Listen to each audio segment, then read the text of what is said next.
আমাদের যে হাতিয়ারগুলি হারাই গেছে এগুলির উদ্ধারের জন্য আমরা একটা সার্কুলার দিচ্ছি এবং আমরা একটা প্রাইজও ডিক্লেয়ার করতেছি যে ইনফরমেশনটা দিতে পারবে তারা আমরা একটা কত টাকা দিতে পারি ওরকম একটা নিজেদের ভিতরে আমরা একটা কমিটি করে আমরা হয়তো 2-4 দিনের ভিতরে হয়তো মিডিয়ায় দিয়ে দিব।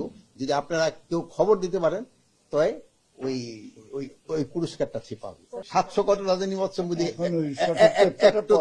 আমার যেহেতু বিভিন্ন জায়গা থেকে হারাইছে। আমরা চার্জশিটটা যত দ্রুত দেওয়ার আমরা চেষ্টা করতেছি, যত দ্রুত দেওয়ার যায় আমরা চার্জশিটটা দ্রুত দিয়ে দিব, যেহেতু আরো কয়েকটা কিন্তু আসামি ধরা বাকি মিলিয়ে গেছে। আমাদের প্রায় 700-র উপরে অস্ত্র বাইরে রয়ে গেছে আমরা অনুমান। আমি এটা কিন্তু অ্যাপ্রক্সিমেট, আমি অ্যাকচুয়াল নাম্বারটা আমার কাছে নাই। নির্বাচনের আরেকটা জিনিস হলো নির্বাচনের জন্য আমাদের কিন্তু ট্রেনিং মোটামুটি শুরু হয়েছে। নির্বাচনের ক্ষেত্রে কিন্তু আপনারা জানেন সবচেয়ে বড় ভূমিকা পালন করে কিন্তু আনসারের ভূমিকাটা কিন্তু সবচেয়ে বড়।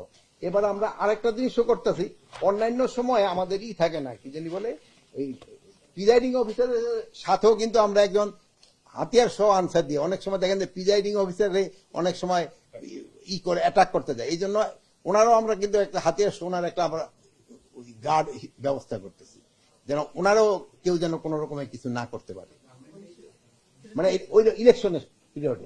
মনে হলো কি আপনি ধরেন এই যদিও 1 বছর হয়েছে, মানে আমাদের এই যে আমরা এখানে যারা বসে আছি আমরা কি পরিস্থিতিতে পেয়েছি, এরকম পরিস্থিতি কি বাংলাদেশে কোনো সময় হয়েছিল? এইরকম পরিস্থিতি পুলিশ কাজে যোগদান করতেছে না, এর আনসার বিদ্রোহ করতেছে, অন্যান্য বাহিনীগুলি অত সক্রিয় না। ওর থেকে তো আল্লাহ দিলে অনেকখানি হয়েছে। এর আগে আমি বলছি যে যতটা আমাদের আশা করছিলাম যে এই অতটা আমরা তো হয়তো কাঙ্ক্ষিত পর্যায়ে হয়তো আমরা পৌঁছতে পারিনি, বাট আমরা একটা স্ট্যান্ডার্ডে পুষছি। প্লাস আমাদের কিছু আরো কিছু সময় রয়ে গেছে, এই সময়ের ভিতরে আমরা প্রস্তুতি নিচ্ছি, ট্রেনিং এর ব্যবস্থা করতেছি। এই জন্য আমরা আশা করি যে আমরা আল্লাহ দিলে ভালোভাবেই করতে পারবো। না, পুলিশ ভয় পাচ্ছে না, ওইটা আমি মানুষ এগিয়ে আসছে না, পুলিশ ভয় পাচ্ছে না। এই জন্য কিন্তু আমরা পর্যাপ্ত সংখ্যক আইন শৃঙ্খলা বাহিনী রাখতেছি। আর আপনারাও কিন্তু আগের থেকে অনেক সক্রিয়। আপনারা এখন আপনাদের যে ক্যাপাবিলিটি বাড়ছে, আপনি দেখবেন প্রতিটা ভোট কেন্দ্র কভার করতে পারবেন এখন এই যে আগের মতো কিন্তু এই সুবিধা। আরেকটা জিনিস হলো ওই যে মোবাইল ফোর্স গুলির কিন্তু মোবিলিটি বেড়ে গেছে, যেমন রাস্তাঘাটের কিন্তু আগে যেই জায়গায় পৌঁছতে পারতেন ওই জায়গায় কিন্তু পৌঁছতে পারবে। এই জন্য এই কতটা একটা প্লাস আমরা একটা বডি ক্যামেরা যেটা আমরা ক্রয় করে দিচ্ছি, কোন কেন্দ্রে কি ধরনের ঘটনা ঘটছে আপনি সেন্ট্রাল থেকে আপনার এদেরও মনে হয় এটার অ্যাক্সেস দেওয়া হবে, আপনারাও কিন্তু দেখতে পারবেন, ডিস্ট্রিক্টে দেওয়া হবে।